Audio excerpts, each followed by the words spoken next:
আসসালামু আলাইকুম। গল্প দ্য সাইলেন্ট ম্যানর, লেখনীতে ডায়না ইমরোজ লাকি। পর্ব ৭১। মীর জাফান শন এর দাফনের কাজ সম্পূর্ণ হয়েছে। গ্রামের প্রায় প্রতিটি মানুষই অংশগ্রহণ করেছিলেন তার জানাজায়। তাকে তার মায়ের পাশে শুয়ে রাখা হয়েছে, সেই নিদ্রায় মগ্ন, যেই নিদ্রা থেকে যে কেউই আর ফিরে আসতে পারে না। মায়া একটু স্বাভাবিক হয়েও পরক্ষণেই পূর্বের রূপে ফিরে যায়। গতকাল থেকে ঘরের মধ্যে দভঙ্গিতে বসেছিল। না আছে ঘুম, না আছে খাওয়া দাওয়া, থাকবে না এটাই কি স্বাভাবিক নয়? রাফিদ ও আহির মিলে খুব কষ্টে মায়ার দরজা তখন খুলেছিল। তারা ভয় পেয়ে গেছিল এই বুঝি মায়া কিছু করে বসলো। মায়া ঠিক আছে, বেঁচে আছে, মরে যায়নি, শুধু ভেতরের আত্মাটা মৃত। জয়তুন বেগম জোহরের সময় থেকেই নামাজের ঘরেই বসে আছেন, চোখ বেয়ে জল পড়ছে মোনাজাতে। তার সবটুকু দোয়া মীর ও মায়াকে ঘিরে।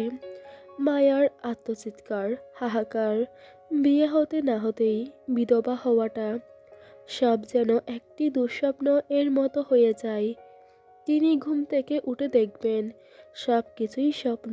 মীর বেঁচে আছে, পুরো বাড়ি জুড়ে আনন্দ অটুট। চোখ দুটো ফুলে গেছে তার। চোখ বন্ধ করে ফুফিয়ে ফুফিয়ে কাঁদছেন। তার কান্না দেওয়ালও শুনছে, দেখছে। ওদেরও যেন সহ্য হচ্ছে না এই কান্না। সব কিছু ঠিকঠাক হয়ে যেত, দুঃস্বপ্ন হয়ে যেত, ভাবেন শালুক। দূর থেকে দাঁড়িয়ে দেখছেন মীরের সমাধিখানা। মায়া সাথেই আছে, তাকে গৌরী, শাহানারা ধরে রেখেছেন। মীরের কবরে সমাধি ফলক তৈরি করা হচ্ছে। ৪ জন লোক সমাধির কাজে নিয়োজিত। মাথার দিকে সমাধির ফলকে এসে থামেন একজন রাজমিস্ত্রি। ঘাড় ঘুরিয়ে তাকান তাদের দিকে। জিজ্ঞেস করলেন, মৃত ব্যক্তির নাম কি? জন্মসাল, মৃত্যুর দিন, বাবার নাম জিজ্ঞেস করলেন তিনি। মীরের নামের সাথে আজ মৃত শব্দটি যুক্ত হয়েছে। মৃত মীরের জন্মসাল জিজ্ঞেস করছেন। প্রশ্নটা শুনেই থমাস কুঁকড়ে গেলেন যেন। বুকের চাপ চাপ ব্যথাটাও বেড়ে গেছে। মনে পড়ে সেই দিনটির কথা, যেই দিন মীর দুনিয়াতে আসে। তার স্ত্রী রুম্পা বেগম মৃত্যুর আগে অন্তঃসত্ত্বা থাকাকালীন বলতেন বারবার, আমার যদি কিছু হয়ে যায় আমার সন্তানকে দেখে রাখবেন। আমি বেঁচে থাকবো বলে মনটা সায় দিচ্ছে না, তবে আমি দোয়া করি আমার অনাগত সন্তানের জন্য। সৃষ্টিকর্তা যেন ওকে দুনিয়ার আলো দেখায়, জীবনটা ওর আলোতে আলোতে ভরে যাক।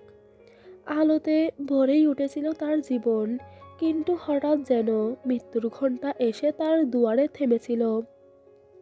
থমাসের মন কাঁদে, বলতে ইচ্ছে করছে, আমাকেও আমার সন্তানের সঙ্গে কবর দিন। বেঁচে থেকে আর কি হবে? সব ভুলে একমাত্র সন্তানকে ঘিরেই দুনিয়ার বুকে বেঁচে থাকার এক তীব্র ইচ্ছা জন্মেছিল তার মনে।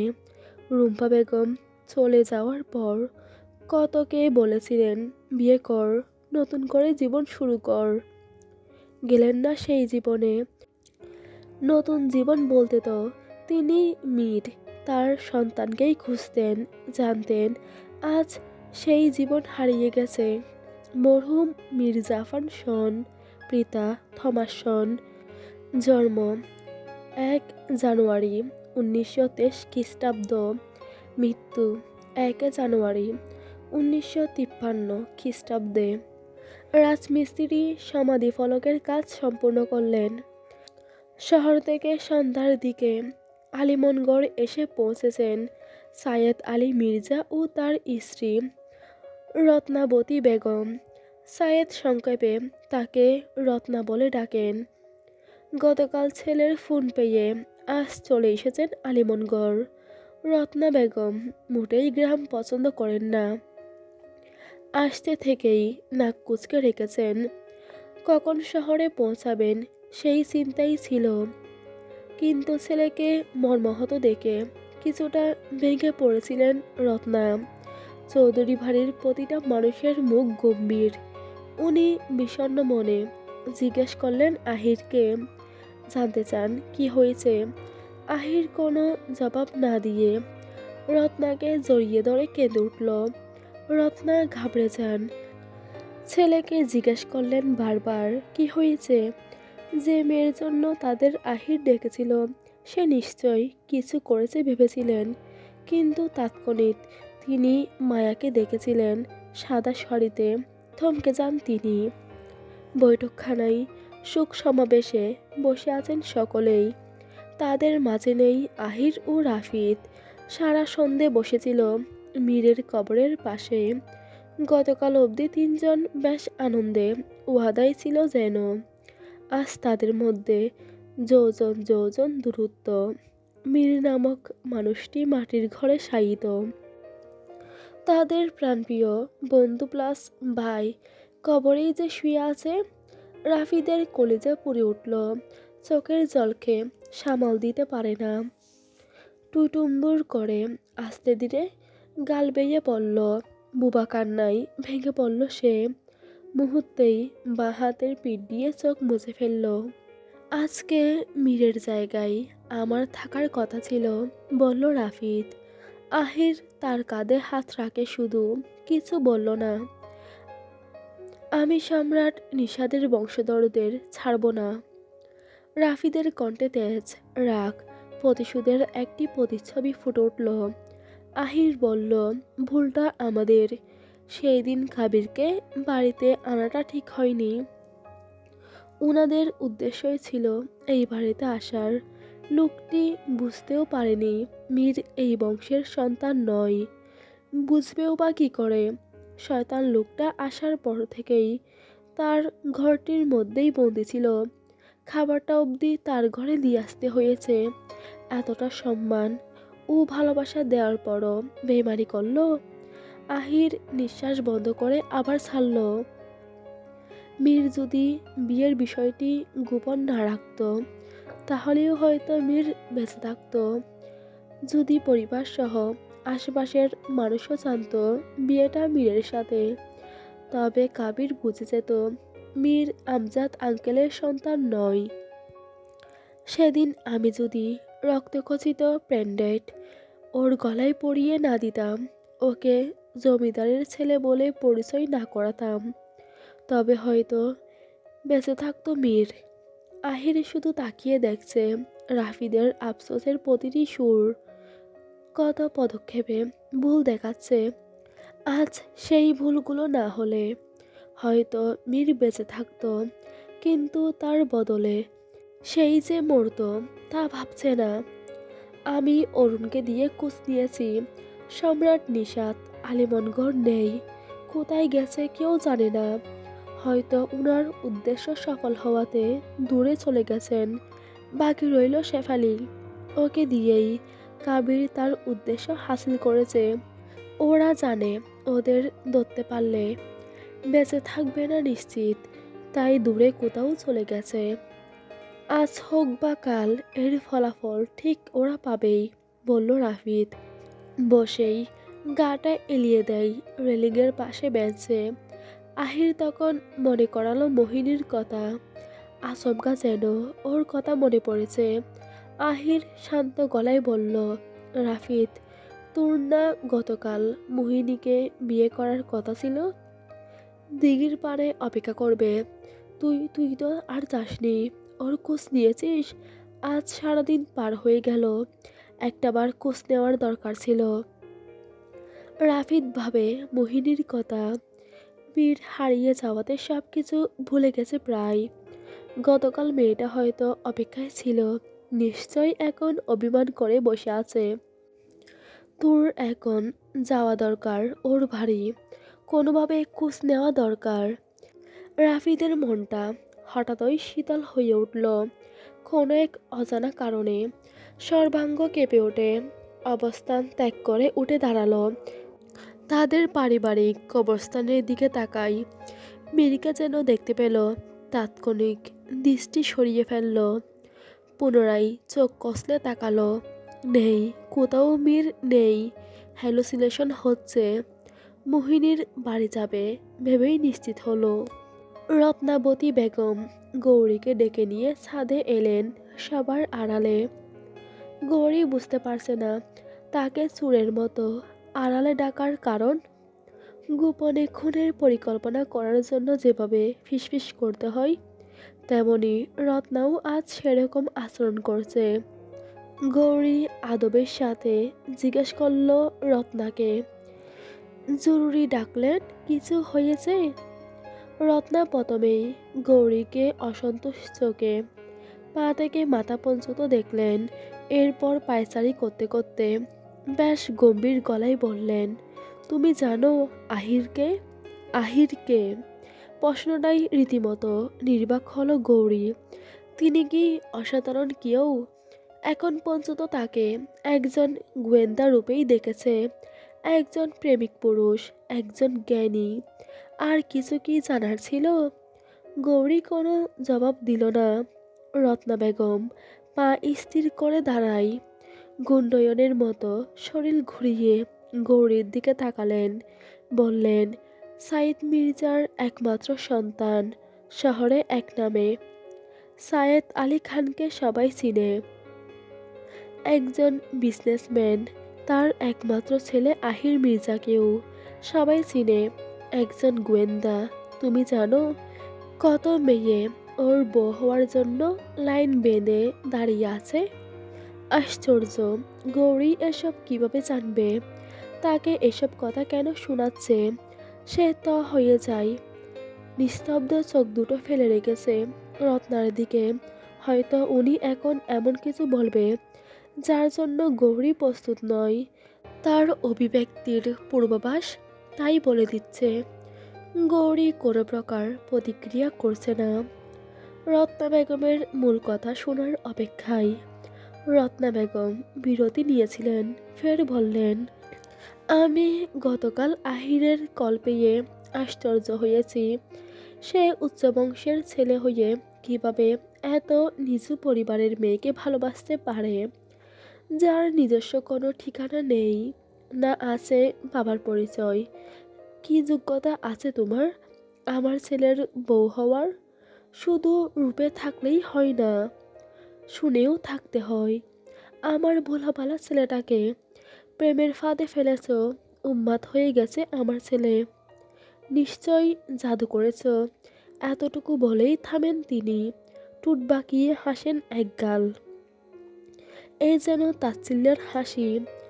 গৌরীর ইন্দ্রিয় আবিষ্কার করল এক বিষাদ বয়ে যাওয়া বাতাসকে। মেরুদণ্ড সোজা করে দাঁড়ালো। চোখ দুটো পলক ফেলতে ভুলে গেছে। শিহরণ জাগিয়ে ঢুক গিলল। জবাব দিতে পারল না কোনো। রত্না বেগম পায়চারি শুরু করেন। বা কাঁধ থেকে ফেলে রাখা শালটা বাতাসে দুলছে। পুনরায় ধীর কণ্ঠেই কঠিন এক স্বর আবিষ্কার করে বললেন, তোমরা গ্রামের মেয়ে। শহরের সহজ সরল ছেলেকে পেলেই কিভাবে গলায় জ্বলে পড়বে? পথ খুঁজে পাও না।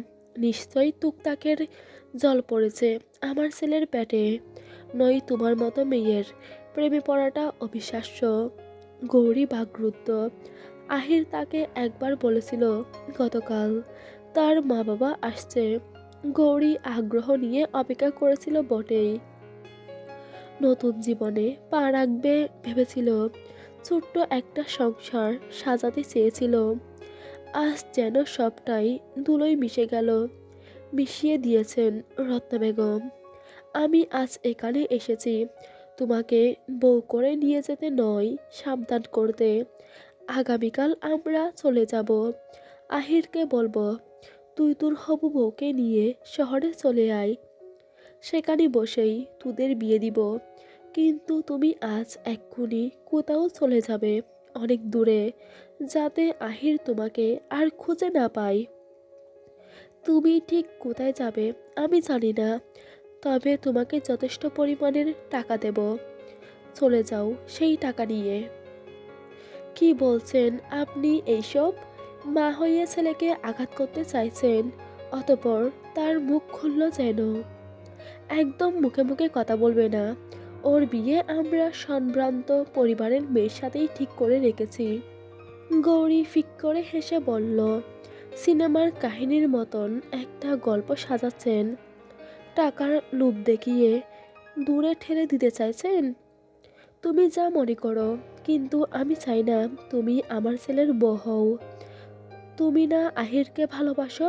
তুমি কি চাও তোমার মতো মেয়েকে বউ করে ও সারা জীবন পস্তাক, বন্ধুদের সামনে অপমানিত হোক? গৌরী থেমে গেল। তার নিঃশ্বাস বারে বারেই উঠানামা করছে। চোখের পাপড়িগুলো খুব দ্রুত পড়ছিল। সেই সাথে রত্নার একটা প্রশ্ন বারবার চারপাশে ঘুরছে, প্রতিদ্বন্দ্বিত হচ্ছে। তুমি কি চাও তোমার জন্য সারা জীবন আহির পস্তাক, বন্ধুদের কাছে অপমানিত হোক? হ্যাঁ, ঠিকই তো। তার তো বাবার পরিচয় নেই, তিনি থেকেও ছিলেন না। তার বাবার বেশ নামডাক থাকা সত্ত্বেও সে তো বঞ্চিত ছিল তার আদর থেকে। বড় হয়েছে যে কুঁড়ের ঘরে, রাজপ্রাসাদে যে তার ঠাঁই হওয়ার নয়। কি ভাবছো? গৌরী সেকেন্ড কয়েক কিছু ভেবে জবাব দিল, আপনার জন্য আমি আমার ভালোবাসাকে কোরবানি দিব না। এই কথাগুলো আপনার ছেলেকে বলবেন। সে যদি আমাকে প্রত্যাখ্যান করে তবেই আমি তার থেকে দূরে চলে যাব। বলেই গৌরী চলে গেল ব্যস্ত পায়ের নিচে। রত্না বেগম গৌরীর কঠিন স্বরে ক্ষিপ্ত হলেন, তবু খোলা আকাশের নিচে বসে তা প্রকাশ করলেন না। আহির ও রাফিদ গেল মাস্টার বাড়ির দিকে। বাড়িটি যেন ঝিম মেরে আছে, কাউকেই দেখা যাচ্ছে না। পথের ধারে লণ্ঠন জ্বলছে। বাড়ির ভেতর খানায় গরু বাঁধা। মাস্টারের খামার থেকে বোধহয় কোনো দরকারে নিয়ে আসা হয়েছে। রাফিদ উকিঝুঁকি মারল, কোথাও কেউ নেই। গেল কোথায় সবাই? বলল রাফিদ। বাম হাতের উল্টো দিক দিয়ে কোমর ধরে রেখেছে, ডান হাতটি দিয়ে মুখ পরিষ্কার করছে। হয়তো ভেতরেই আছে, চল ডেকে দেখি, বলল আহির।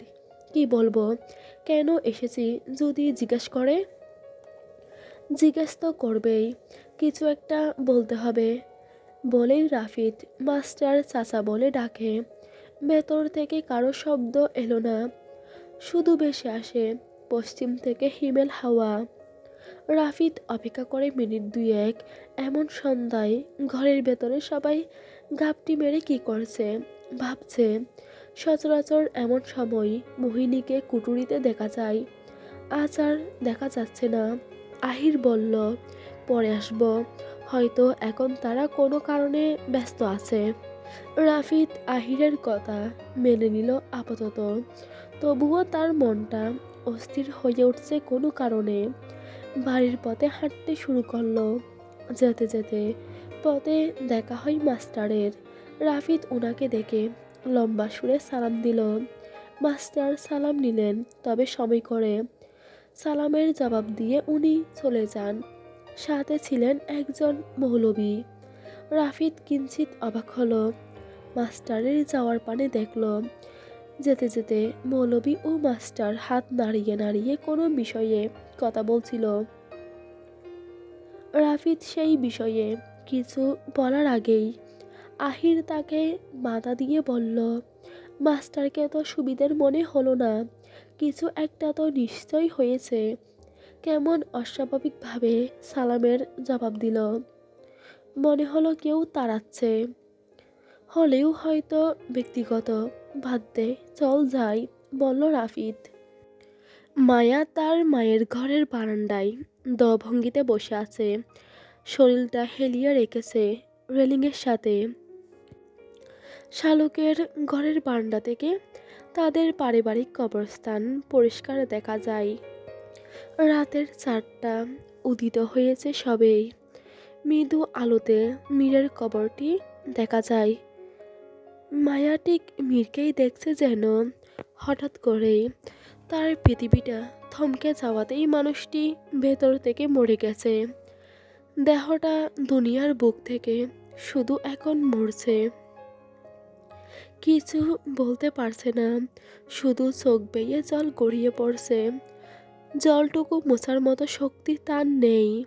সবটুকু শক্তি তো গতকালই বিসর্জন দিয়ে দিয়েছে সে। দিতে হয়েছে একটু পরপর। ডান হাতটির দিকে দেখে যখনই মনে পড়ে এই হাতটি দিয়েই তার স্বামীকে বিষ দিয়েছে, তাৎক্ষণিক সর্বাঙ্গতে খিঁচুনি উঠে যায়, দম ভারী হয়ে যায়। মাথার চুলগুলো টেনে ধরে দুই হাত দিয়ে। আজ যখন মীরের সমাধি ফলকে তার নামটির আগে মরহুম যোগ করে, সে চেয়ে চেয়ে গাড়টা কাত করে দেখছিল। যদি কথা বলার শক্তি থাকতো, যদি নিয়ম নীতিতে মৃত মানুষটির সাথে কবরে শায়িত থাকা যেত, তবে আজ নিশ্চিত মীরকে জড়িয়ে ধরে সুন্দর একটা ঘুম দিত। হলো না, সেই সৌভাগ্যটুকুও হলো না। তাদের পথ চলা দীর্ঘ হলো না। ভাগ্য আজ ধ্বংসের শেষ প্রান্তে এসে পুনরায় ধ্বংস করল যেন মীরকে। কি পেল মানুষটি জীবনে? যদি না পাওয়ার খাতায় কারো নাম উল্লেখ করা হতো, তবে মীর জাফর শনের নামটি প্রথমেই থাকতো। মায়া ধীরে ধীরে হাতটি বুকের সোজাসুজি করে তুলল। যে হাতে মীরকে স্বামী হিসেবে বরণ করল মায়া, সেই হাতেই অজান্তেই তুলে দিল নীলবিষ। মীর অচেতন, আর মায়ার পৃথিবী আজ চিরতরেই স্তব্ধ।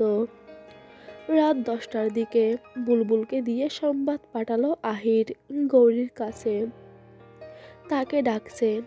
আহির অপেক্ষা করছে বাড়ির উঠোনে। তার মন ভীষণ ব্যাকুল। মীরের অর্শটা একটু পরপর করুণ এক কণ্ঠে হাস্যধ্বনি তুলছে। আহির অগ্লিনের কাছে এগোই, ওর গায়ে আলগোছে হাতটি রেখে আদর করল। কিন্তু শান্ত হচ্ছে না অগ্লিন। ওর দু চোখ ভেজা জলে। আহির ওকে ছুঁয়েই বলল, কেঁদে কি হবে? তোর বন্ধুর সাথে আমার বন্ধুও চিরতরে হারিয়ে গেছে। যদি পারিস তবে দোয়া করিস তোর বন্ধু যাতে পরপারে ভালো থাকে। সৃষ্টিকর্তা চাইলেই পরপারে আবার আমাদের দেখা হবেই। বুলবুল দৌড়ে আসে আহিরের কাছে, হাঁটুতে ভর দিয়ে প্রথমে দম নিল, এরপর বলল, বাবু, গৌরী আপা বাড়িতে নেই। আমি উনাদের বাড়িতেও গেছি, তারা বন্ধ। আহির ভ্রু ভাঁজ করে জানতে চাইল, কি বলছো? ও হঠাৎ কোথায় যাবে? জানি না বাবু, সন্ধ্যার সময় মালকিন তাকে বাইরে আসতে দেখেছিলেন। তাদের ক্ষুদ্র আলোচনায় হাজির হয় রাফিদ। সে বাড়ির বাইরে থেকেই সবে ফিরেছে। তাকে বেশ উত্তাপ দেখালো। আহির রাফিদের দিকে 2 পা এগিয়ে বলল, এমনভাবে দৌড়ে এলি যেন কেউ ধাওয়া করছে। রাফিদ থেমে থেমে বলল, মীরের কবরের কাছে ছিলাম, চারিদিক নির্জন। এত রাতে কেউ বাইরে থাকবে না, এটাই স্বাভাবিক। কিন্তু এহেন সময় আমি বাঁশির সুর পেলাম। দক্ষিণ থেকে সুরটা বেশ আসছিল। আমি মনোযোগ দিয়ে শুনছিলাম। বাঁশির সুর থেমে যাওয়ার পর অর্শের দৌড়ের আওয়াজ পাই। আমার কেন যেন মনে হচ্ছে এটাই সেই সুফিয়ান হায়দারের বাঁশির সুর। বাঁশি।